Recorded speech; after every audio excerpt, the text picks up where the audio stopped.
Hi, this is Sarit Switzer, and welcome to the It Is Taught podcast, a podcast devoted to the teachings of Rabbi Shneur Zalman of Liadi as recorded in his most famous work, the Tanya. My hope for this show is to make these teachings accessible and relatable to the average person, regardless of prior Jewish education or affiliation. The episodes follow the prescribed daily study portions and are meant to serve as practical lessons in how to live your life as your true self and develop an authentic and powerful relationship with your Creator. I have personally experienced the effects the study of this work has had on me, and I'm excited to share what I can of this knowledge with you. So please join me on this journey of learning, self-growth, and connection with your source.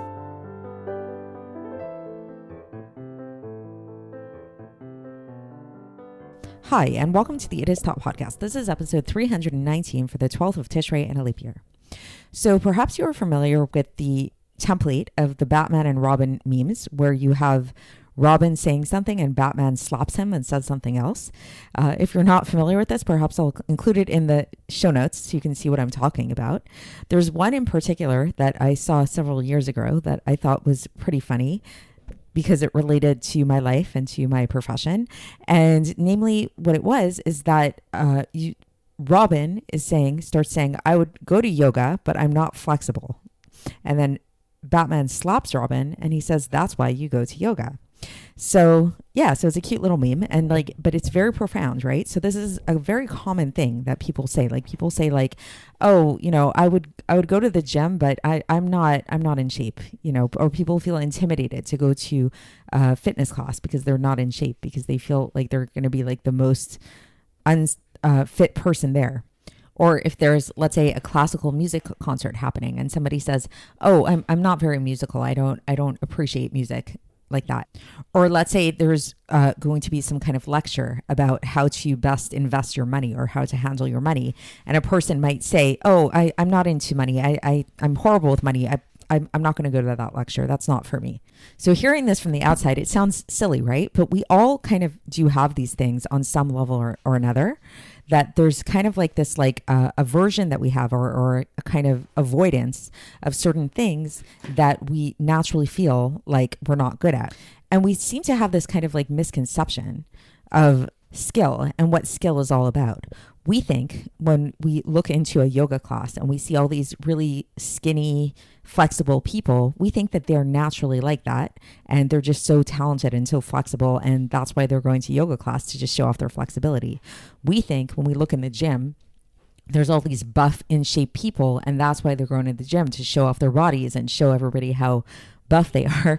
We think these people that are going to these concerts, or let's say even the musician on the stage who's there, the violinist who's playing on stage and is this amazing virtuoso, and everybody's so impressed with this violinist, we think that they were just born with this natural talent. And the investors, the people, the business people, the entrepreneurs, the people that are making all this money, Elon Musk, those kind of people, we think, oh, they were just born like that. That's just how they are, right? Maybe in the back of our minds, we do understand that some of these talents do require some hard work and everything, and that there is a certain honing of this work process. But there does tend to be this kind of magical feel to it, something that's unattainable to us. And while it's true that it's, not something to be denied, that certain people are more oriented towards certain professions, towards certain hobbies, things like that, depending on their natural inclinations, that definitely is a valid fact. Nevertheless, a person can be born with the most flexible body in the world, or the most musical talent in the world, and they're still not going to be able to perform in Cirque du Soleil overnight, or perform as a virtuoso violinist in the symphony orchestra overnight. It's going to take a lot of practice. And by contrast, you can take the average Joe Schmo off the street, and if you put them in a certain discipline, if they adopt a certain discipline, especially a discipline that they're motivated to do and that they want to get better at, if they practice it day after day after day after day, they're going to get better, and they're actually going to become that musical person, that flexible person, as long as they do it with persistence and diligence. And a piece of advice that I've often given to clients or to friends or whatever, because I'm involved, as many of you know, in the fitness industry, in the yoga industry, is that rather than going to a class once a week for like 1.5 hours, 2 hours, whatever it is. I mean, that's good to do for sure, as kind of like a check-in, a once a week kind of check-in, but it's more important to be consistent. So it's better to do something, even if you're just going to do like one push-up a day or work out for 5 minutes a day. That 5 minutes per day, that one push-up a day is going to make you into a fit person. It's going to work on a physical level for sure, but it will also work on a psychological level. The mere act of showing up at the gym, the mere act of putting on your workout clothes, the mere act of just doing that one push-up, it trains your brain to think of yourself as a fit person. It trains your brain to think, oh yes, I'm the type of person that works out, even if that workout is literally just 1 minute, and I'm not exaggerating. So why are we bringing this all up today? Because today we're going to be talking about another kind of discipline, a more spiritual type of discipline, namely the spiritual discipline of giving charity, giving tzedaka, which has been a big theme of this section of the Tanya, if you haven't noticed already. And yesterday we talked about this practice of giving, the art of giving, in terms of the virtue of alacrity to go with it, to not hesitate, to not be lazy, to not procrastinate. If you dedicated a certain amount of money to give during the year, we said that, don't just wait around till the end of the year to give it, but rather you should parcel it out throughout the year and make sure that you're giving it and that you're excited to give it and that you're not procrastinating in this regard. Today, we're going to talk about this same idea of parceling out that money and giving throughout the year, but from a different perspective. From this perspective of making giving into an art, making it into a discipline, making it into a practice. And that by doing this, there's virtue in this, because this itself will make you into a giving person. There's something about giving on a daily basis, on a regular basis, even if it's a penny a day, even if it's a very small amount, that is more powerful than just giving a lump sum as a one-time thing and forgetting about it during the rest of the year. Just like if you went to the gym one day a year and you stayed there for the entire day to kind of make up for the whole year, is that the same thing as going on a daily basis, even if it's just for a minute a day? No, right? It's the persistence, it's the consistency that's really going to make that change within you. So that's what today's Tanya is about. And so let's get into the text. And for context, we're going to be concluding Epistle 21 today in Iggeres HaKodesh. So here we go. So the Alter Rebbe begins, and he says, "And this too did we find with the service of tzedaka, that there's a maila, there's an advantage, there's something particular great about doing this service when it's done numerous times. And anybody who does this more frequently is praiseworthy." This is a praiseworthy thing, and not just to do it once and like give it in a lump sum at one time. As the Rambam of blessed memory said in his explanation of the Mishnah, that the sages of blessed memory taught that hakol lefi rov hamaaseh, everything is judged according to the multiplicity of the actions. That's from Pirkei Avos, chapter 3, verse 15. So meaning to say that this is something that should be done numerous times. There's something good about doing something many times and not as just a one-time thing. And the Rambam went on and he explained what this is about. He gave an explanation for this, why it's good to do something many times, especially tzedaka. This is in order to refine the soul through doing this many times. And then the Alter Rebbe says that there's a verse in scripture that says this explicitly, where it says Peulat tzedaka lechaim. The effect of tzedaka is for life. So just a note about this citation here, I found this in Lessons in Tanya, that there's an issue with this citation, believe it or not. So it seems like it's coming from Mishlei. However, in Mishlei, we don't find this exact verse of Peulat tzedaka lechaim. We find two different verses. We find one verse that says Peulat tzadik lechaim, which is in Mishlei chapter 10, verse 16, which means the effect of a tzaddik is for life. And then we see also that in Mishlei chapter 11, verse 19, it says tzedaka lechaim. So is tzedaka for life. So it's not really clear which, or if perhaps both of these citations are being combined. So I just thought I'd mention that. It's a little bit of the Rebbe pointed this out, and the Rebbe didn't feel like there was a satisfactory answer for this. So it's a little bit of a question. Why did the Alter Rebbe bringing this citation that's not really a full and complete citation, but whatever it is, the Alter Rebbe is teaching us here that this idea of giving tzedaka is for life. Meaning to say, he says that what this means by this is that the action of doing it and the consequence of giving tzedakah in this way is to draw down supernal vitality from the life of all life, the source of all life, meaning from God, from the infinite one, blessed be He, to the land of life, to the Eretz HaChaim in Hebrew.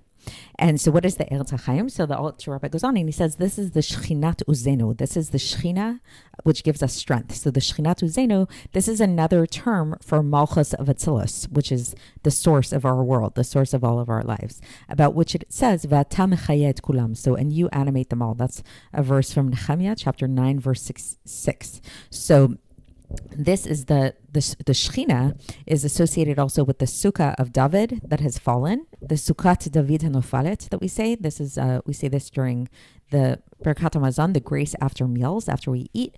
So it's basically the Sukkah of David that has fallen down to the very dust. As the sages said, Galul Edom Shechina Imahem Chule. So, and that's a citation from the Gemara in Masachet Megillah, page 29a. So, which means when the Jewish people were exiled to Edom, the Shekhinah went with them. So all of this is to say basically that this is an allusion to the Shekhinah. This is an allusion to that level of Malchus of Atzilus, which is the source of our entire world, the source of all of our vitality here in the world. And that when we give tzedakah, we're drawing down vitality from the source of life, meaning from God himself, into that level. And now the Alter Rebbe goes on and he says, with the esarusa delatata, with the arousal from below, to vitalize, to vivify the downcast spirits who don't have anything of their own, leitle megalmei klum, this causes an arousal from above. So when we do this arousal from below, when we give tzedakah down here, this causes an arousal above, on high. And especially if we're doing this, if this arousal from below, meaning especially when we're giving tzedakah, specifically to vitalize those people that live in Israel, like truly in Israel. And this is enough this is suffice for the understanding, says the Alter Rebbe. And anybody who is who's intellectual in this capacity, meaning anybody who really takes the time to think about this great and wondrous thing, it will be good for them to think about this, about how great the words of the sages of blessed memory are, who said that Hakol lefi rov hamaaseh, that is from Pirkei Avos, chapter 5, verse 15, that everything is judged in accordance with the multiplicity of the action.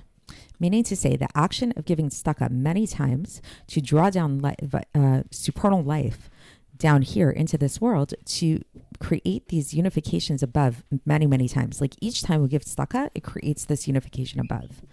And this is also similar to what the Rambam said, that it's in order to refine the soul. So it's like, first of all, basically we're doing two things when we give tzedakah. On the one hand, we're drawing down this vitality from above. And on the other hand, we're refining our souls. So we're doing something kind of for our own sake here, and also something more selfless. As it's known from the Holy Zohar, that the Shekhinah is called nefesh. So there's a relationship between these two things. The Shekhinah is also called soul because it is our actual life force. It's the life force of our souls. As it says, and this is a citation from Tehillim, chapter 44, verse 25, Ki shechala afar nafshenu, our soul is stooped to the dust. So meaning that there's something about this level of our soul called the nefesh that is really here in the dust. It's just like the Shekhinah is in the dust, in the lowest parts. And this is why the sages of blessed memory said that Gdolat tzedakah shemekarevet et geula, that great is charity, for it brings the redemption near. Basically, so this idea of basically when we give tzedakah, we're drawing down vitality into the Shekhinah and into our souls, which are both found in exile here. So this is a way to bring them out of exile, to bring them out from the dust gradually in stages with every act of tzedakah, ad ki yavo Shiloh, until Shiloh will come. And that's a citation from Bereshis, chapter 49, verse 10. So that's it for today. And so in summary, again, today's focus was really, again, on giving tzedakah, which is such a big theme in the Iggeres HaKodesh. And it's talking about giving tzedakah in a way of making it a habit, making it habitual, the power of habits, the power of having a practice, a discipline. Just like you go to the gym on a daily basis, not just once a year in order to stay in shape. Just like if you want to eat healthy, this is something you need to do every day. It's not just a once a week kind of thing, right? Just like if you want to develop a musical talent or whatever it is, you need to practice daily or at least every other day, right? Like it needs to be habitual. So the more frequent you do an action, the more it will become part of you. So too, the giving of tzedakah is something that needs to be done on a daily basis. It's something that needs to be done regularly. And through doing it regularly and daily, this draws down the vitality of the source of all life into the Shekhinah and into our souls, which are very connected with one another and which are both found in Galus. And this is a way of redeeming them out of Galus. So that's it for today. And we'll continue along these lines tomorrow. And I'll speak to you then. Thanks for listening to the It Is Taught podcast, hosted by Sarit Switzer. This podcast is dedicated in loving memory of my maternal grandfather, Avraham Yitzchak ben Binyamin HaKohen of blessed memory. Music by Shoshana.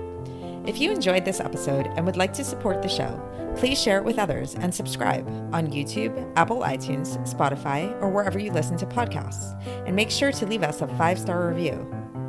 To find out more about the It Is Taught project, including more information on my soon-to-be published book, please visit our website, itistaught.com.